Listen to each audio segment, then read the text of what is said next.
আয়ুষের মুখে এত হাসি কেন বলো তো? আয়ুষকে ওর ঠাম্মি এখন ঘুরতে নিয়ে যাবে, আর ও কিন্তু ঘোরার কথা শুনলে এক পায়ে রাজি হয়ে থাকে। তো চলো কোথায় ঘুরতে নিয়ে যাবে সবটা তোমাদের সঙ্গে শেয়ার করছি। আমাদের পাড়ার এখানে একটা জায়গায় কীর্তন হচ্ছে, তো ওর ঠাম্মি আজকে সকাল থেকেই বলছে ওকে কীর্তনে নিয়ে যাবে, তাই একটু রেডি করে দেবো, যেহেতু হালকা হালকা ঠান্ডা পড়েছে।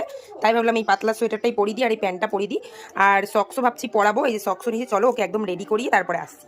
তো এই দেখো হিরো রেডি করে দিয়েছি, মাথায় টুপিটাও দিয়েছি, কারণ বাইরে তো ওটস পড়ছে। চলো এবার ওরা এখন বেরোবে, চলো যাওয়া যাক, চলো চলো। উলে বাবা, টাটা। আয়ুষের ঠাম্মি, আয়ুষ চলে যাচ্ছে, টাটা কীর্তন শুনতে। টাটা করে দাও, টাটা, টাটা করে দাও। সাবধানে যাবে, হ্যাঁ, তাড়াতাড়ি চলে আসবে। Bye bye.